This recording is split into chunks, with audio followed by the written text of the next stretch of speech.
How important is this weekend's event to the UFC and also the overall picture of the MMA in general? Yeah, no, this is huge. Obviously, pulling this off shows us that we can do international fights. If I kept doing fights in the United States, I would have burned out all of the American talent. We are a global company, and we need to put on international events, so this is a big deal. Dana, thank you for being on the show. A lot of noise has been made at the time about, obviously, and appropriately so, because of the times that we're living in with this pandemic and what have you. I want you to put in perspective how difficult it has been for you and the UFC to put forth these events. Since you were obviously the first to go out there, you're willing to extend beyond the borders of the United States of America during this particular moment in time. Can you crystallize for us what it's been like trying to put events together, particularly not just in the United States, but abroad? Yeah, obviously, when you do what we do, this is a tough business anyway. People get hurt, things happen all the time. There's all kinds of, unforeseen things that happen the week of an event. During this pandemic, the hardest part in the beginning was the negativity that we received from the media and the amount of people that tried to stop this event, from media to politicians, you name it. That was the hardest thing that I've ever gone through since I've been in this business. But then pulling off Fight Island, we're shipping people in from planes left from London, planes left from Las Vegas, planes left from Brazil, making sure that everybody was healthy before they got on that plane, and then getting here now to really make sure that everybody's good. We've all been in a 48-hour quarantine in our hotel rooms. So obviously very unique circumstances and a lot of different problems we deal with now that we never had to deal with before. Dana, I was surprised somewhat by some of the criticism that you received ahead of the first UFC event, because it seemed to me that you were willing to jump through all the hoops necessary to do it as safely as possible. It's a sport without a lot of participants. You didn't need so many tests like leagues did, etc. And now you actually have an island. We've talked to Top Rank, because we have it here on ESPN Boxing, of course, about their bubble and had them take us through that. Bernardo Asuna's inside the bubble and told us what it was like. Can you tell us what Fight Island is like? Like, when you get there, what happens? What's life like on Fight Island? So as soon as we landed on the plane, they had separate cars for everybody so that everybody could social distance that was on the plane. Everybody who was on the plane had already been quarantined in Las Vegas and tested.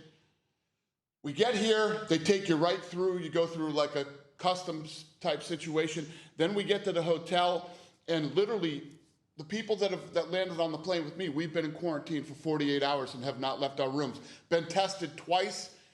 Before the fight happens, we will be been tested 3 or 4 times. We get tested again on Friday. I can't remember if we do on Saturday. But yeah, I mean, the amount of tests that you take before we actually step in and compete is unbelievable. It's got to be near impossible for somebody to test positive unless they come into something here in Abu Dhabi, which we're in what's called the safety zone, which is a 10 square mile facility where it's just us. Nobody else is here in this safety zone except for us and people who are working, obviously the hotels and stuff, but have all been tested. Dana, I want to transition to the fighters in this regard. Masvidal was on the show. Max was off last week, and Masvidal was right here on First Take. In one hand, he was really excited. 6 days' notice, he's accepted this fight against Usman. He's ready to go, so he says, we'll see Saturday night. Can't wait to see it. I know I'm buying the fight. All right, we're looking forward to that.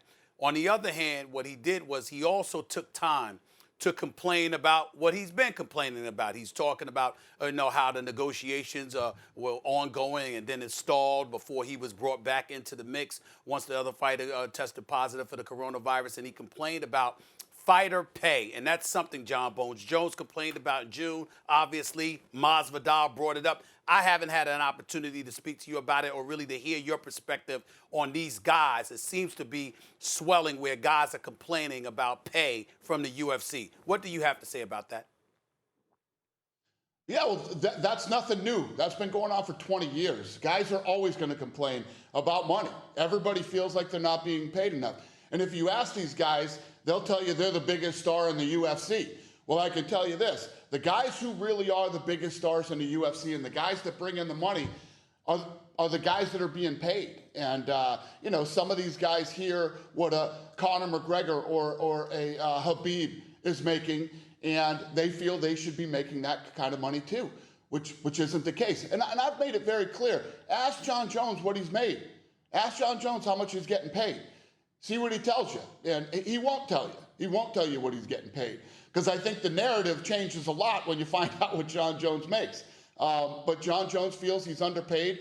I've said it many times. I think Jon Jones is the GOAT. I think he's the greatest in the sport, you know, within the last however many years. And, you know, he just doesn't make the money that a Conor and a Khabib make. And he doesn't like that.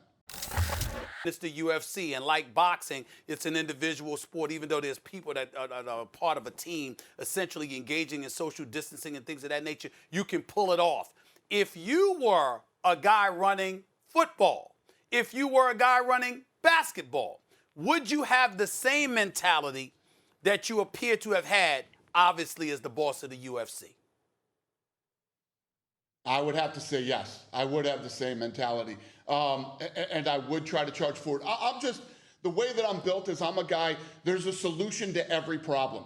And you have to dig in, you have to figure it out. It might not be fun. It's definitely going to be expensive, but I believe that all these leagues could be going right now. First of all, I truly believe that nobody wanted to take, you know, the arrows that I took early on from the media. I think that every other league would have immediately backed down with the amount of, you know, the way that I was attacked by the media. They all would have backed down. I could care less what the media thinks. I think the media are weak, and they're never going to determine how I live my personal life or run my business. So that was never an issue for me.